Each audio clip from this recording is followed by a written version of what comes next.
धन्ना सेठ की अटूट श्रद्धा। प्राचीन समय की बात है। एक गांव में धन्ना नाम का एक सीधा साधा और श्रद्धालु युवक रहता था।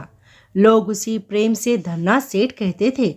उसके पिता एक साधारण किसान थे और चाहते थे कि धन्ना खेती बाड़ी में मन लगाए। धन्ना का मन खेती में तो लगता था, पर उससे भी अधिक उसे संतों की सेवा और भगवान का नाम जपना प्रिय था।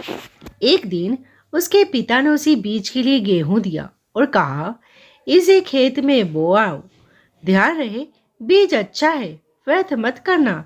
धन्ना सिर झुकाकर खेत की ओर चल पड़ा। रास्ते में उसे कुछ संत मिल गए। वे भूखे थे और विश्राम के लिए स्थान खोज रहे थे। धन्ना का हृदय करुणा से भर उठा। उसने संतों को अपने खेत पर ठहराया और बीज वाला गेहूं बनिए को बेचकर संतों के लिए भोजन की व्यवस्था कर दी। संतों ने प्रेम पूर्वक भोजन किया और उसे भी आशीर्वाद दिया। अब समस्या यह थी कि खेत में बोने के लिए उसके पास कुछ भी नहीं बचा था। उसे याद आया कि यदि वह खाली हाथ लौटेगा तो पिता क्रोधित होंगे। उसने सोचा, जो होगा देखा जाएगा, भगवान पे भरोसा है। उसने बोरियों में रेत भरी और लोगों को दिखाने के लिए खेत में रेत ही बोने लगा। वह राम राम का नाम लेते हुए पूरे दिन रेत बिखेरता रहा। आसपास के किसान समझ रहे थे कि धन्ना गेहूं बो रहा है, पर वास्तव में वह रेत ही छिड़क रहा था। शाम को वह प्रसन्न मन से घर लौटा।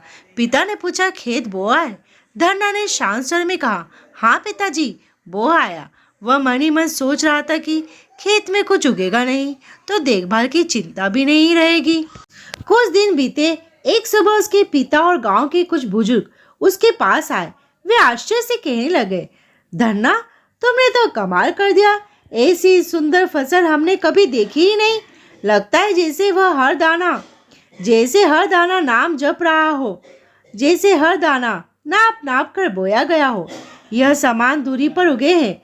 धन्या को लगा कि वे उसका उपहास कर रहे हैं। वे घबराया हुआ खेत की ओर दौड़ा। वहां का दृश्य देखकर वह स्तंभ रह गया। जिस खेत में उसने रेत बोई थी, वहां हरे भरे स्वस्थ लहराते गेहूं के पौधे खड़े थे। हर पौधे समान दूरी पर था और पूरी फसल अद्भुत रूप से सुंदर थी। धन्ना की आंखों में आंसू बहने लगे। वह जोर जोर से रोने लगा। पिता और गांव वालों ने पूछा, बेटा क्यों रो रहे हो? तब धन्ना ने पूरी घटना सच सच बता दी। कैसे उसने बीज बेचकर संतों को भोजन कराया और रेत को बो दी। उसने कहा, मुझे नहीं पता यह फसल कैसे उगाई, यह सब भगवान की कृपा है। यह सुनकर उसके पिता की आंखें भी नम हो गई। उन्होंने भावुक होकर कहा, मेरा सौभाग्य कि मेरे घर ऐसा भक्त पुत्र जन्म हुआ। आज से तुम्हें संत सेवा से कोई नहीं रोकेगा।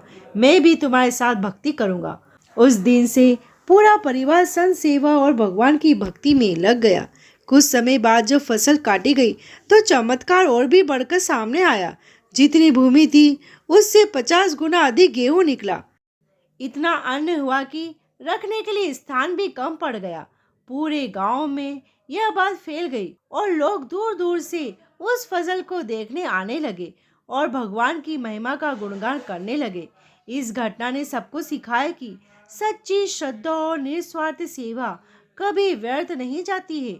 जहाँ विश्वास होता है वहाँ भगवान का स्वयं अपनी कृपा बरसाते हैं। धन्ना सेठ की कथा आज भी यह संदेश देती है कि भक्ति और सेवा से असंभव भी संभव हो जाता है।